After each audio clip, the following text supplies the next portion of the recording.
Okay, alright अनुज। और उसके बाद जिस तरह से सुनियोजित रूप से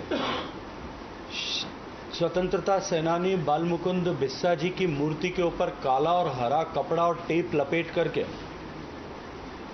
एक मजहब विशेष का झंडा वहां लगाया गया, बड़े बड़े लाउडस्पीकर्स रोड पर लगाए गए, कार्यकर्ताओं द्वारा उस झंडे को बालमुकुंद जी की मूर्ति के अपमान न करने के चेतावनी देने और उसे हटाने का आग्रह करने पर उनके साथ जिस तरह से मारपीट की गई, मारपीट के बाद में एक राय होकर के जिस तरह से वहां हमला किया गया, पुलिस चौकी पर पथराव करके पुलिस चौकी को तोड़ा गया, गाड़ियों को क्षतिग्रस्त किया गया। लेकिन जब पुलिस वहां पर बड़े जाब्ते के साथ में पहुंची तो बजाय उपद्रवियों को खदेड़ने के पहले पुलिस ने ऐसे लोग जो पीड़ित थे उन्हीं पीड़ितों के ऊपर लाठीचार्ज किया और उस लाठीचार्ज में कई पत्रकार मित्रों को भी चोटें लोना पड़ा। पुलिस के अधिकारियों ने बिना देखे सोचे समझे पत्रकारों को और अन्य लोग जो वहां मौजूद थे, जो इस तरह की घटना का प्रतिकार करने के लिए, घटना को रोकने के लिए वहां एकत्रित हुए थे, उन सब के ऊपर ये लांछन लगाते हुए कि ये शराब के नशे में धुत हैं, उनके ऊपर लाठीचार्ज किया गया, बेवजह पीटा गया। पथराव निरंतर हो रहा था और उस पथराव के कारण से बहुत सारे लोग चोटिल भी हुए।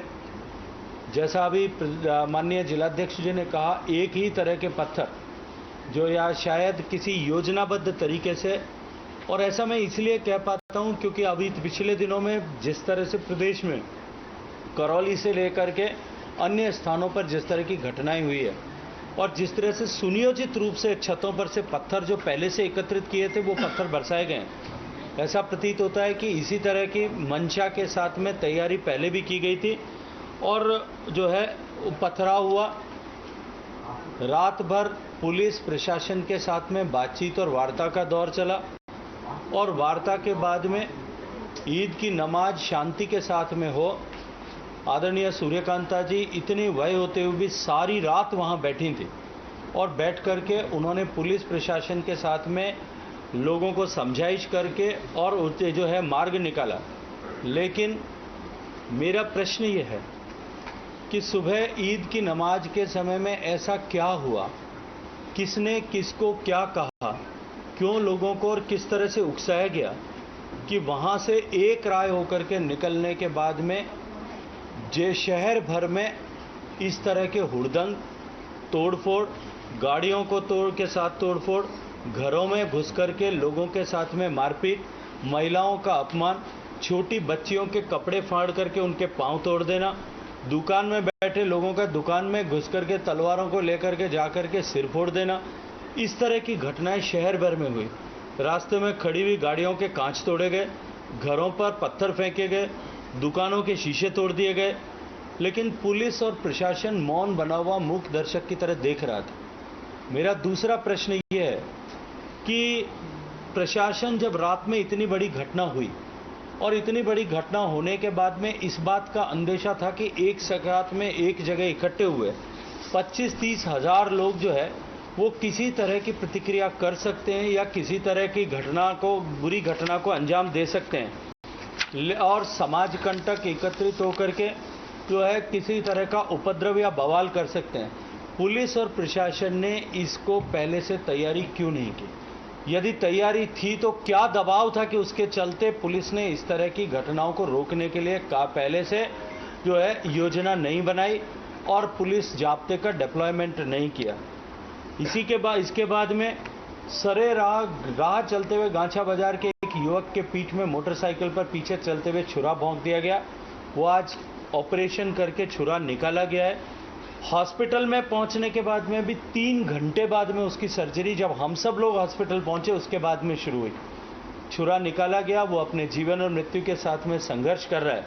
भगवान उसको शीघ्र स्वास्थ्य दे जो और लंबी वय दे, इसकी प्रार्थना करने के साथ साथ में मैं ये कहना चाहता हूँ कि जिस तरह का तांडव जोधपुर में हुआ है, जोधपुर में कभी इस तरह की परंपराएं नहीं रही है, लेकिन सरकार के बेजा हस्तक्षेप के कारण, दबाव के कारण से राजस्थान भर में जिस तरह का क्रम इस तरह की घटनाओं का चल रहा है, उनके चलते उसी के मार्ग पर जोधपुर भी आगे चला है। हमने जितने लोग हम यहाँ उपस्थित हैं, आदरणीय राजेंद्र जी, आदरणीय मेयर साहिबा, वनीता जी, आदरणीय सूर्यकांता जी, आदरणीय अतुल जी, सभी लोग भारतीय जनता पार्टी के आदरणीय जिलाध्यक्ष जी, जिले के पदाधिकारी, हम सब लोग कमोबेश सभी स्थानों पर गए, लोगों के साथ में समझाइश की। जब हम सोनारों का बास में पहुंचे, सोनारों का बास में जैसा मैंने उल्लेख किया कि घरों में घुस करके लोगों के साथ में अत्याचार हुआ था, उनके सिर फोड़ दिए गए थे, उनकी महिलाओं के साथ में अपमानजनक व्यवहार किया गया था, तेजाब की बोतलें फेंकी गई थी, मंदिर को क्षति पहुंचाने की कोशिश पत्थर मार मार करके की गई थी, मूर्ति को तोड़ने की कोशिश की गई थी, लोगों के घर में जाकर के तलवार से हमला किया गया था, दुकान पर बैठे हुए लोगों के साथ में मारपीट की थी। लेकिन उसके बाद में भी ऐसा सब करने वाले एक राय होकर के चौक में एकत्रित होकर के मजहब विशेष के नारे लगाते हैं, और पुलिस फिर भी खड़े होकर के उनको खदेड़ने के बजाय उनको रोक करके वहां खड़ी थी। निश्चित रूप से ये प्रश्न इस बात का खड़ा करता है कि पुलिस और प्रशासन किसी न किसी जो है अदृश्य दबाव के तहत इसमें काम कर रहा है।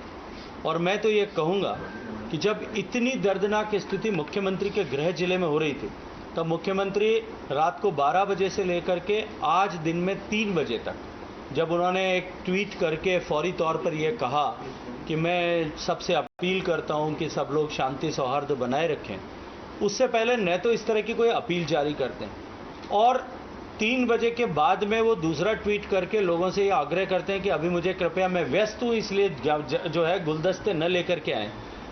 तो अंग्रेजी में जो कहावत है कि Nero fiddled when Rome was burning, कि जब रोम जल रहा था तो नीरो बांसुरी बजा रहा था, उनका अपना शहर जल रहा था, उनके अपने शहर में दंगा चल रहा था, उनके अपने शहर में जो शहर की आत्मा, शांति, भाईचारा और सौहार्द है उसको फूंका जा रहा था, और वो जन्मदिन के गुलदस्ते लेने में, जन्मदिन की खुशबू जो है शुभकामनाएं लेने में व्यस्त थे। ये निश्चित रूप से साधारण विषय नहीं है। और साथ ही साथ में आज में जब प्रशासन से हम लोगों ने चर्चा की तो प्रशासन ने कहा कि दंगा हो रहा था, और कांग्रेस पार्टी के लोग जयपुर में बैठ करके मुख्यमंत्री जी ने जो राग पिछले दिनों में आलापा है कि भारतीय जनता पार्टी और आरएसएस के लोग दंगा करते हैं। मैं पूछना चाहता हूं कि सुबह जितनी घटनाएं हुई, जो भी घटनाएं सुबह हुई, गिनती उनकी 15-20 जगह पर जिस तरह की घटनाएं हुई, क्या वहां भारतीय जनता पार्टी का एक भी कार्यकर्ता था? क्या वहां राष्ट्रीय स्वयंसेवक संघ का एक भी स्वयंसेवक उपस्थित था? केवल अनर्गल। और क्या वहां दंगा करने के लिए कोई दूसरा पक्ष पथराव कर रहा था? एक तरफा कार्रवाई की गई है, एक तरफा जो है इस तरह का उपद्रव बवाल मचाया गया। पुलिस एफआईआर लेने तक से कतरा रही थी। अभी जब प्रशासन पर दबाव पड़ा है तब जाकर के पुलिस ने एफआईआर स्वीकार करना तय किया है। हमने कलेक्टर और पुलिस कमिश्नर को साथ बिठा करके चेतावनी दी है कि यदि इस विषय में प्रभावी कार्रवाई नहीं हुई तो हम सब लोग मिलकर के जालोरी गेट पर धरना देंगे, हजारों की संख्या में लोगों के साथ में बैठेंगे और वहां बैठ करके प्रशासन को इस बात के लिए मजबूर करेंगे कि प्रशासन जोधपुर की शांति और भाईचारे को बिगाड़ने वाले ऐसे सारे असामाजिक तत्वों के खिलाफ कार्रवाई करे। अमूमन ऐसा देखा जाता है, हमने प्रशासन को इस बात के लिए आगाह किया है कि ऐसी घटनाओं के समय पुलिस जो है फौरी तौर पर दोनों तरफ के पक्षों के लिए, दोनों तरफ के पक्षों के विरुद्ध इस तरह की एफआईआर लॉन्च करती हैं और इस तरह की एफआईआर लॉन्च करके दोनों पक्षों पर दबाव बनाने की कोशिश करती है। आज की घटनाओं के समय तो कोई भी किसी तरह का दूसरा पक्ष था नहीं, जो कोई भी था वो पीड़ित था। और कल की घटनाएं तो बहुत सारे पत्रकार मित्र खुद उस बात के साक्षी हैं कि किस तरह का व्यवहार पुलिस प्रशासन ने किया और उपद्रवियों ने किया।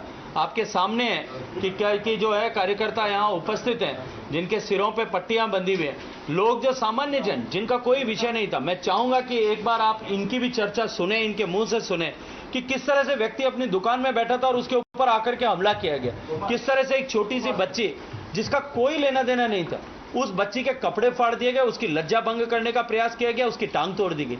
भारतीय जनता पार्टी के मंडल अध्यक्ष भूपेंद्र जी के घर में जाकर के उनके दुकान को तोड़ा गया, उनके घर में जाकर के उनकी बच्चियों के साथ में मारपीट की गई, उनके घर पे पथराव किया गया। ऐसा जोधपुर में कृत्य करने के किन लोगों लोगों का प्रश्रय था, क्यों करके इस तरह की परिस्थितियां जोधपुर में बनी, प्रशासन और सरकार दोनों की इसमें क्या भूमिका थी, निश्चित रूप से इसकी जांच हो। और आप सब पत्रकार मित्रों से भी मेरा आग्रह है कि हम, क्योंकि सब जोधपुर के कस्टोडियन के रूप में काम करते हैं, हम सब लोग जोधपुर की आत्मा, जोधपुर की शांति, जोधपुर के सौहार्द को बनाए रखने की जिम्मेदारी वाले लोग हैं। हम सब लोग भी इस बात की पुरजोर भर्त्सना करें और साथ ही साथ में प्रशासन पर इस बात में दबाव बनाने के लिए भी आप सब लोगों का सहयोग अपेक्षित है।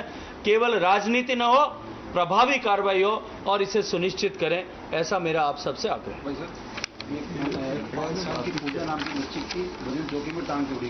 मैं बता रहा हूँ ना, उसी के काम है, उसके कपड़े फाड़ दिएगा, उसकी टांग तोड़ दी, वो कॉमा में। दीपक गहलोत जिसको चाकू मारा गया, वो बेचारा आईसीयू में भर्ती है। क्या उसने बिगाड़ा था? मोटरसाइकिल पे अपने घर जा रहा था, पीछे से इतना बड़ा छुरा उसकी पीठ में भोंक दिया गया। ये जोधपुर के अपनायत के पीठ में छुरा फेंकने वाले लोगों ने इस तरह का कृत्य किया है, उनको उनके इस पाप की प्रभावी रूप से सजा मिलनी चाहिए, ताकि भविष्य में इस तरह की जो है घटनाएं जोधपुर में न हो।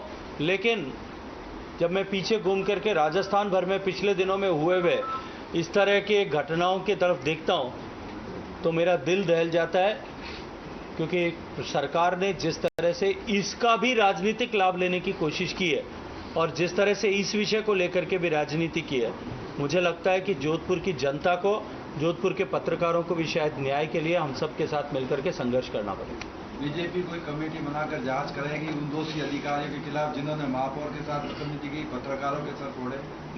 जांच कमेटी बनाएंगे? भारतीय जनता पार्टी का राष्ट्रीय नेतृत्व ने भी इस पर फीडबैक लिया है, प्रदेश नेतृत्व भी निरंतर संपर्क में है और निश्चित रूप से जिस तरह से भारतीय जनता पार्टी में इस तरह की पद्धति है कि हम सारे विषयों की तह तक जाने का प्रयास करते हैं, निश्चित रूप से जो भी आवश्यक होगा वो सारी जो है स्टेप्स उसके लिए लिए जाएंगे।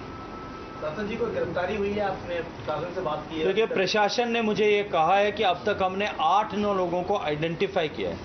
आज जालोरी गेट तो शहर का हृदय स्थल है और वहाँ हाई डेफिनेशन के कैमराज लगे हुए हैं जो डायरेक्टली कनेक्टेड है अभय कमांड सेंटर से।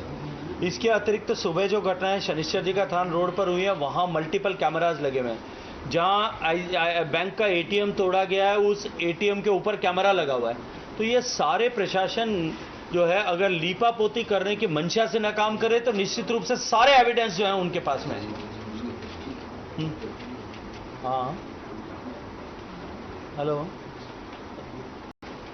चलिए। और एक विषय और भी मैं आपसे पूछना चाहता हूं कि इतनी सारी घटनाएं हुई कल रात से लेकर के अब तक, कांग्रेस की जो शहर की विधायक है, मैं पूछना चाहता हूं कि वो इस पूरी घटना के समय में आप सब ने किसी ने देखा हो तो मुझे जरूर बताएं कि वो कहां थी, वो क्यों जो है करके, किस दबाव में या किस वोट के लालच में वो आज जब शहर की आत्मा जल रही थी तब वो छुप करके घर में बैठी थी। निश्चित रूप से इसके बारे में भी चर्चा शहर में होनी चाहिए। और कोई विषय? ये देखो, आप इनको देखिए, एक बार आओ, देखो, आप अपनी बात बताओ, यहीं से बताओ, अपनी बात बताओ। जब मैं दुकान में काम कर रहा था, पत्थरबाजी हुई है। एक आदमी अपने घर में बैठा है, उसके बाद बोलने की आवाज़ आई तो वो दुकान के बाहर खिड़की में आया, खिड़की में आके खड़ा हुआ। लगभग 200-250 लोग पत्थरबाजी कर रहे थे, वो पत्थर सीधा सिर में लगा मेरे आके। इस घटना से क्या सिद्ध होता है? लूटपाट का इरादा है उन लोगों का। और देखो, आप कहाँ थे जब हुई थी घटना? हाँ, तो घर में थे।